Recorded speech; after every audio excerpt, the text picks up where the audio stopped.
What's up, homies? Welcome back to another discussion about Mandalorian. We are going to be talking about Chapter 12, The Siege. If you have not watched our reaction yet, pause this video, open a new tab, find the reaction, and watch that first. And if you haven't watched the episode at all, we're going to spoil stuff. We're going to ruin stuff for you. So don't watch this, because it's a much better experience and a much more fulfilling experience if you actually know what happens, because quite a bit does. I feel like this episode gives us the whole reasoning behind the show itself. I think that's kind of crazy. So we're going to talk about it. Spoilers. If you want to join the Discord, find the links down below. A lot of people in the community have been talking about the show for the last day or so that it's been out.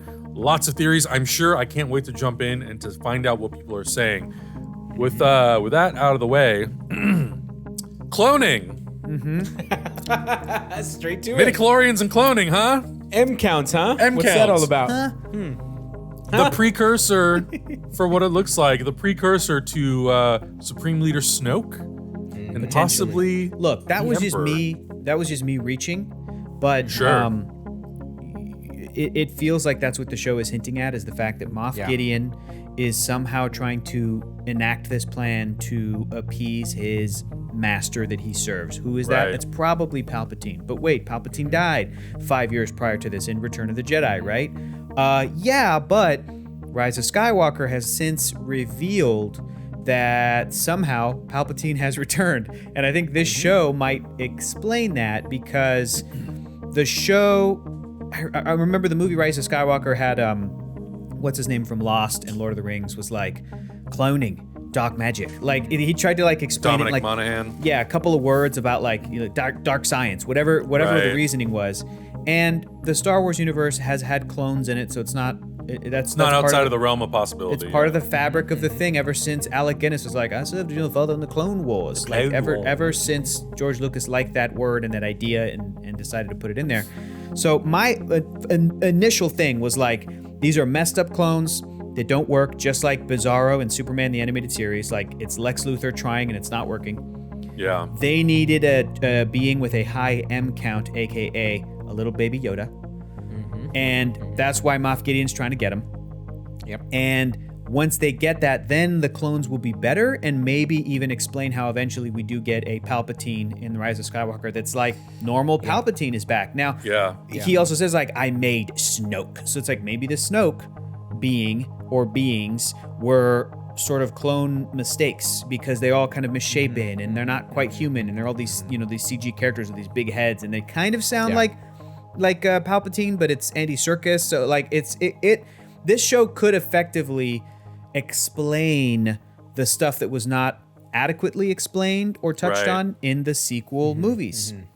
And to be honest with you, like, It's possible, yeah. I have a lot of issues with the Rise of Skywalker, and I know a lot of people do. Yeah. But for me personally, because you have, and I feel like I bring this up in every episode of the show, but it is very true, because you have people like Dave Filoni and Jon Favreau running the ship. Whatever reasoning or excuse or story element or explanation that they come up with that helps sort of solidify and justify the decisions made in that movie, I believe that they would probably be the ones who would do to the best of their ability.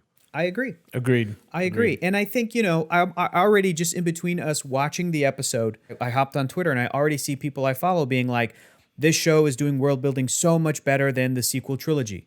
So much was not explained in the sequel trilogy. Like, Mandalorian is bringing that to light or making us all aware. And I feel like that's kind of true, but it also is kind of unfair. Again, Mandalorian has the advantage of spending 8 hours with one character, one dynamic, and focusing on one little corner of the galaxy, and then spending another 8 hours fleshing that out. And to me, the Star Wars movies, the original trilogy and the sequel trilogy, and I guess the prequels as well, because the prequels didn't do the Clone Wars, they did the beginning and the end. Right. Episode 2 was the Clone cartoon Wars was the Clone Wars. That's what I'm saying. So whenever people talk about the prequel era of Star Wars, Clone Wars has to be in that conversation. And I think that's fair and that's valid and it should be. But I'm not going to point at the prequel movies and be like, well, I don't like them because they didn't do the Clone Wars. It's like, I don't like them because I thought they were badly acted and badly written and badly directed. Like, that's separate from the story. The story that I never knew I wanted was in that animated series because they could flesh it out. Mandalorian is giving us that same thing, and I feel that the sequel trilogy movie, I really like it for all of its flaws, but I don't think that one of its flaws was it didn't explain enough stuff, because I feel like they explained just as much as the original Star Wars trilogy did. The difference being that, to me, the three main characters in the original Star Wars trilogy were really well serviced. In the sequel trilogy, I feel like they dropped balls with how the characterization and emotion and storyline, I'm talking Rey, Finn, and Poe. I'm talking Rose Tico. I'm talking, some of those characters. Look, it's same stuff Boyega was talking about. Love Kylo Ren. He's maybe the character to come out of the sequel trilogy the best. Like the best character arc, the best story. As I'm listening to this conversation, and I agree with you, Hector, The Last Jedi is probably top 2 of my favorite Star Wars movies. But as I'm listening to this conversation, a lot of it is going outside of The Mandalorian. Like, there was so much good stuff that happened in this episode that I kind of want to focus on, like, what we just saw. Like, Yo, that shit was directed by Carl Weathers, and it was good. Dude, Carl Weathers was good, but we're seeing moments, beautiful moments, where the characters are mimicking each other. Baby Yoda is mimicking the Mandalorian when they're drinking their cute little cup of whatever soup of whatever they're doing. We see that beautiful moment when Baby Yoda's trying to fix something on the ship, so they can get whatever they want to go. Like, there was really cool stuff happening in this episode. So what I'm hearing from your guys' conversation is, there's really good big world building stuff happening. But is that servicing the story of the Mandalorian at all? Like, what are we? I think it is. So I would say it is, but at the same time, we have to think of it from a perspective of somebody who doesn't have that background knowledge, somebody who's not invested of the Star Wars as much in the Star Wars universe as we are. Like, is the end game of Palpatine really servicing the story of the Mandalorian as much as it could, or are they just trying to experiment with maybe like an army of Jedi clones, like an army of clones that can manipulate the Force? I would say that by the end of the run of this show, those things and like the details of those things won't matter to the Mandalorian story. I hope so. I think hope so. I think that, like, conceptually what those things are and how they affect his world and the world around him, I think that is where it's going to really, like, matter the most. Yeah, And I agree. Because, like, we're with this show, we're really defining, like, what it means to be a bounty hunter, because we saw Boba Fett and we called him a bounty hunter, but, like, all he did was, like, find Han Solo. That's literally all he did. He found Han Solo and he delivered him the Jabba the Hutt. This is, like, the first time we're getting, I don't even want to, I don't know if necessarily a bounty hunter is really the best term to describe this Mandalorian, but I think, like, we're really defining, like, what these types of characters, what their roles are in the Star Wars universe. And I think no matter what, because of the Skywalker saga and the Skywalker story, while I don't think that it's going to, like, it'll interweave. We're going to meet Ahsoka Tano, so, like, those stories will kind of, like, interweave. Yeah. The Mandalorian will, at the end of it, be, like, the main character. And I think right now, like, I think the potential of this show is it could have different arcs through time. So, like, right now, the arc is the story of Mando and the child. If that ends at some point and, like, that story concludes, maybe we'll get a new arc with Mando and some other characters. I don't know. Like, to me, that is, like, a very interesting thing, because we find out kind of the whole reason for, like, why the child isn't even an important character in this show. And it is utilizing the midichlorians from this being to, like, create clones or to experiment with cloning. Create something. To create do some beings. Kind of experimental Exactly. midichlorian thing. So if you're going to bring that into the show, that in itself, like, you're bringing in all the outside shit of Jedi and Sith. So and that's all that. what worries me. Yeah. That's what worries me, is it being bogged down by everything else. Yeah. Not only did we introduce Ahsoka Tano last episode, which has huge implications, which is you're right. all of Star Wars Rebels, now we're bringing in Palpatine from a story that, I mean, the episode 9, I have my issues as well, and I don't want it to be bogged down by that. You know, And we have such a beautiful story being told. Yeah. And I totally agree. And I think I've said that a few times, especially in the first episode. I was like, I want the Mandalorian story to be about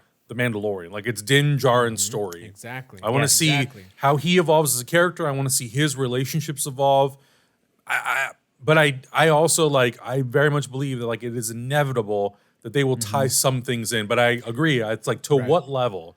To a point where it's like, okay, now we're doing this too much. Like I'm hoping that I picture the Mandalorian show, and first of all, I don't know if I even want to see the show post Baby Yoda. If Mando is right, able if it's to just like a 2-season show, I'm like, okay. If Mando's able to deliver this child to a race of Yoda people or Jedi or somebody, I want that to be the end of the show. Like, I want him to either stay with the child and be like, I'll help you raise him. Like, stay on a planet. Yeah.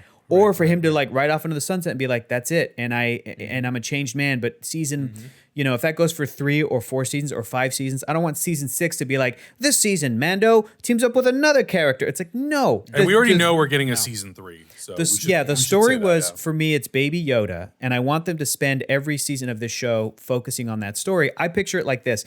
On those two. It's like Jon Favreau just skipped a stone across a pond. And the end goal is for that stone to reach the other side of land. And that's what I want the series finale to be. But every time it skips and touches water, the water is Star Wars lore. So it's like it skipped a couple times in season 1, like, oh, we're back on Tatooine. Oh, that's cool. Oh, this, oh, that. And then with this season, it's like, oh, here's Boba Fett. Oh, shit. Ahsoka Tano, Bo-Katan. Yeah. And now, like, M counts and maybe clone. But the whole, the journey is that stone toss of Mandalorian and Baby Yoda. And the relationship there, and he's how not skipping a stone; he's skipping a little model of the razor. Which was awesome in this episode. Yes. So I'm in total agreement with you, Augustine. I hope that it is not bogging it down. I like to think that the fact that they didn't blow their load with Boba Fett in season 1 proves to me, right? We talked about this. They saved him until season 2 to even hint at the fact, and then they showed us probably Boba Fett. I was going to say Boba Yoda. They showed us Boba Yoda. That's a good drink. That's a good drink, baby. A little Mandalorian armor on top of Baby Yoda. I think that they're aware of that, and maybe they have more time to play with that. Maybe they've had less time to develop that for the sequel movies, where they're like, how much of the old lore and characters do we kind of fall back on? How much do we forge our own path? But this, so far, I think that the show has been a success, and season 2 has been much stronger than season 1. So yeah, I also like, we love Star Wars Rebels. Star Wars Rebels does a lot of that same stuff, where it's like skipping, it's skipping stones across a pond, and like it dips even harder, I would say, into Star Wars lore, because it has Leia, it has Lando, it has, R2 and 3PO, and it has Yoda. Like, Yoda makes such a big appearance in that show. So, and at the end of that run of that show, I was very happy with how it treats the characters, the stories. It never became about Leia or Luke or whatever. Right. It was about those 4 or 5 characters.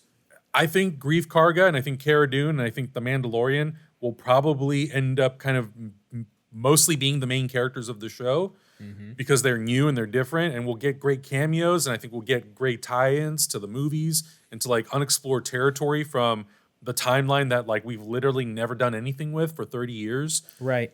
But I think at the end of it, I hope, at least fingers crossed, that it will be about Mando, the child, and when that story concludes, it's the end. And like, if characters survive, that's the thing too. I think a lot of people assume that if a story ends, oh, the Mandalorian has to die. He has to make the ultimate sacrifice.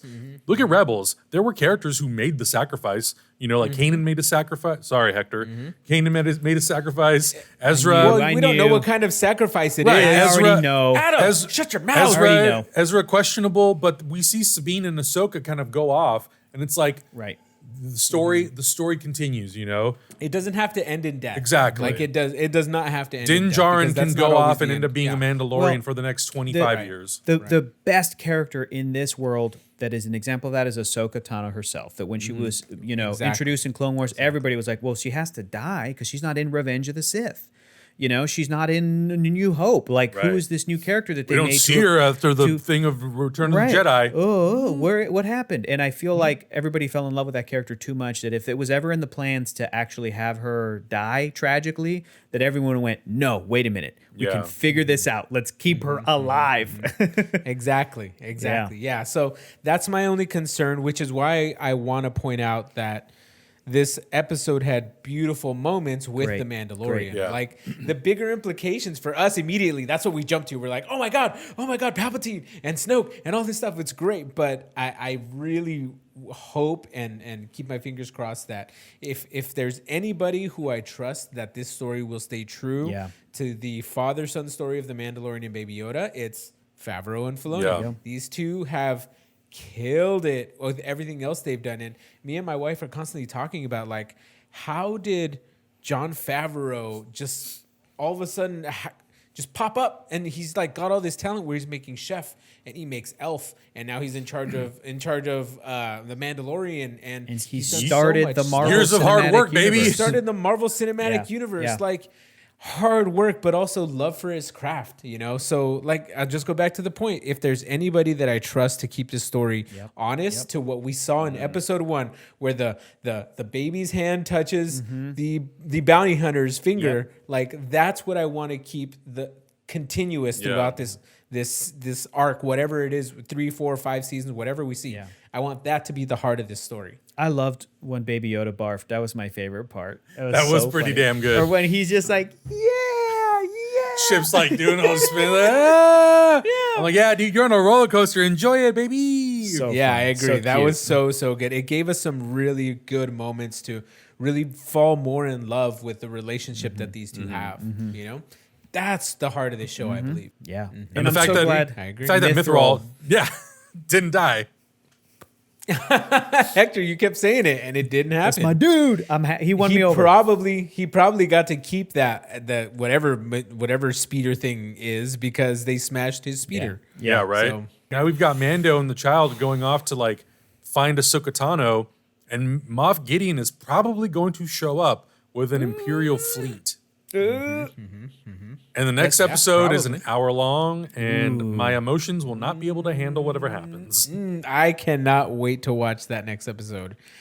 I hope we see some epic lightsaber battles. Man, I don't know. I don't I know. can't even image what that episode's gonna contain. Yeah, honestly, I can't even like. I'm gonna have to like delete Twitter from my phone on Friday morning to just avoid Smart. anything. I agree. If you guys are down, I'm willing to stay up Thursday night, midnight, and just knock it out.